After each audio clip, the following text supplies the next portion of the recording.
আচ্ছা, এই প্রশ্নটি হচ্ছে আমাদের বোনের, তিনি নাম প্রকাশ করতে ইচ্ছে পোষণ করেন নাই, মানে নাম প্রকাশ করতে যাচ্ছেন না।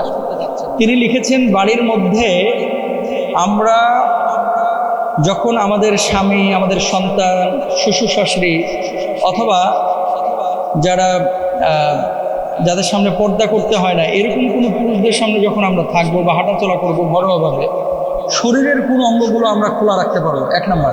2 নম্বর বলেছেন যে যদি আপনি স্পষ্ট করে দলিল সহকারে বলে দেন যে কাদের সামনে পর্দা না করলে মেয়েদের কোনো সমস্যা নেই। তাহলে প্রশ্নের অংশ কয়টা? 2টা। 1 নম্বর হচ্ছে যাদের সামনে পর্দা করা লাগবে না তাদের সামনে শরীরের কোন অংশগুলো আমি খোলা রাখবো। অনেক সময় দেখা যায় ওই ছেলেমেয়েরা প্রাপ্তবয়স্ক হয়ে গেছে, মা জিন্সের প্যান্ট আর গেঞ্জি পরে বাড়ির মধ্যে ঘুরতেছে, এরকম হয়। শর্ট প্যান্ট এবং গেঞ্জি পরে মারা ঘুরতেছে, এটা কিন্তু আদবের খেলাফ। এটা কোনোভাবেই কিন্তু একজন সৎ মা করতে পারেন না, এটা করা উচিত না। তাহলে কোরআন কি বলে একটু খেয়াল করেন। কোরআন বলতেছে সূরা নূরের 31 নম্বর আয়াতে, আউযু বিল্লাহি মিনাশ শাইতানির রাজিম, বিসমিল্লাহির রহমানির রহিম, ولا يبدين زينتهن إلا لبعولتهن أو آبائهن أو آباء بعولتهن أو أبنائهن أو أبناء بعولتهن أو إخوانهن أو بني أخواتهن أو نسائهن। সাদাকাল্লাহুল আযীম। সূরা নূরের 31 নম্বর আয়াতে কি বলছেন? তারা যেন তাদের স্বামীগণ, খেয়াল করেন। তাহলে 1 নম্বর কি? স্বামী কারা?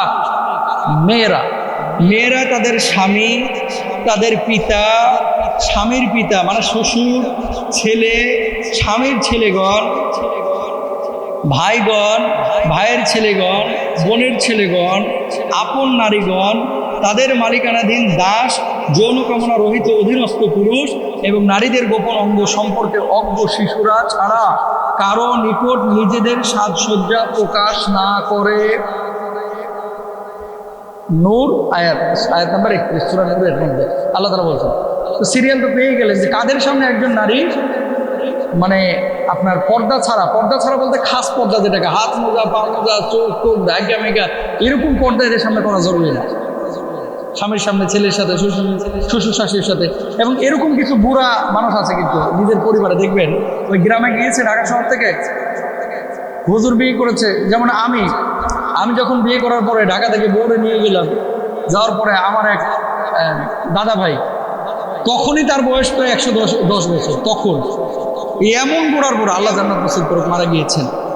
তিনি এসে এখন বলতেছে, তুই নাকি ঢাকাতে গিয়ে বিয়ে করছো দাদা? তো কোথায় বিয়ে করেছো? ঢাকা কোন এলাকায়? বলার পর বলছে আমি বউ দেখবো। তা আমি চিন্তা করলাম মুশকিল তো আমি এখন বউ কিভাবে দেখাবো? আমার বউ তো খাস পর্দা করে, তো বউ পর্দা সহকারে আসছে, তা আমার সামনে পর্দা লাগবে। যাই হোক, এখন আমার বউ যদি দেখাইতে না চায়, উনি তার জোর করতে পারে না। সালাম কালাম দিয়ে দেখা সাক্ষাৎ হলো, কথাবার্তা হলো, মুখ খুলে নাই। পরে কি করছে, উনি 5 টাকা না 10 টাকা পকেট থেকে বাইর করে ওনার হাতে দিয়ে গেছে। কথাটা বলার উদ্দেশ্য, অনেক দাদারা আছে, দাদিরা আছে, নানারা আছে, যারা একেবারে চামড়া মামড়া কুচকে গেছে, যার ভেতরে কোনো আগ্রহই নাই, কোনো খাহেসাদি নাই, মানে বিয়ে শাদীর কোনো ইচ্ছা আকাঙ্ক্ষাও নাই, সুন্দরী মেয়ের প্রতি কোনো আগ্রহ নেই। এদের সামনে আপনি মুখ খুলে দেখা করতে পারেন, কোনো সমস্যা নেই। আর যদি মনে করেন যে না আমি দেখা করব না, আমার লজ্জা লাগে, সেটা ভিন্ন বিষয়। তো এরকম কোনো পুরুষ বা কোনো নারীর সামনে যদি কেউ পর্দা না করে, তার কোনো ঝামেলা হবে না। এখন কোন অঙ্গগুলো আপনি প্রকাশ করতে পারবেন? দেখেন, আহকামুল কোরআনের মধ্যে বিষয়টি এসেছে, যে স্থানগুলো আপনি প্রকাশ করতে পারবেন: চেহারা, হাতের কোনোয়, যা মানে কোনো বলতে যে চুড়ি যে পড়েন যে জায়গাটায়, এই চুড়ি পড়ার স্থান আর কি।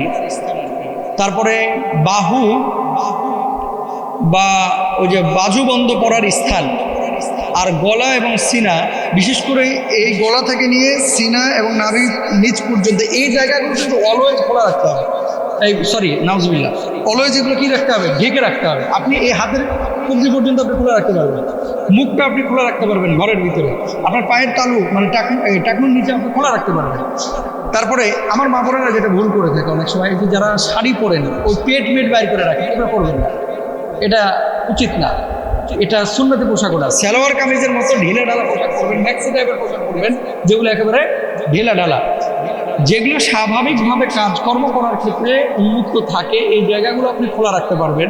কিন্তু যেগুলো উন্মুক্ত থাকে না, হ্যাঁ, এমন কোনো প্রেজেন্টেশন আপনি আনতে পারবেন না যে প্রেজেন্টেশনটা বা উপস্থাপনাটা আপনার এই যে পশ্চিমাদের মতো, ইয়াহুদি খ্রিস্টানদের মতো হয়ে যায়। যেমন কিছু সময় কিছু উপস্থাপনার কারণে, নিজের অঙ্গভঙ্গির কারণে অনেক সময় অনেক শ্বশুর অথবা আপন ভাই অথবা নিজ সন্তান এই সমস্ত মানে স্থানগুলো যখন উন্মুক্ত রাখে, তখন শয়তান কিন্তু নানানভাবে তাদেরকে ওয়াসওয়াসা দেয়, তৃতীয় পক্ষ হয়ে যায় শয়তান। এই জন্য এগুলো খেয়াল রাখতে হবে। এবার আমরা কাদের সামনে মানে একজন নারী আপনার পর্দা ছাড়া যেতে পারবে আমরা জানলাম, আর কাদের সামনে একজন নারী পর্দা ছাড়া যেতে পারবে না আমরা এটাও এখন জানবো ইনশাআল্লাহ তাআলা। সূরা নিসার মধ্যে আল্লাহ সুবহানাহু ওয়া তাআলা এই বিষয়গুলো বলে দিয়েছেন, সুদীর্ঘ একটি আয়াত, সূরা নিসার 23 নম্বর আয়াতটি আপনারা খেয়াল করলে বুঝবেন। হুররিমাত আলাইকুম উম্মাহাতুকুম ওয়া বানাতুকুম ওয়া আখওয়াতুকুম ওয়া আম্মাতুকুম ওয়া খালাতুকুম ওয়া বানাতুল আখি ওয়া বানাতুল উখতি ওয়া উম্মাহাতুকুম আল্লাতী আরদা'নাকুম ওয়া আখওয়াতুকুম মিনার রাদা'আতি ওয়া উম্মাহাতু নিসাইকুম ওয়া রাবাইবুকুম আল্লাতী ফি হুজুরিকুম মিন নিসাইকুম আল্লাতী দাখালতুম বিহিন।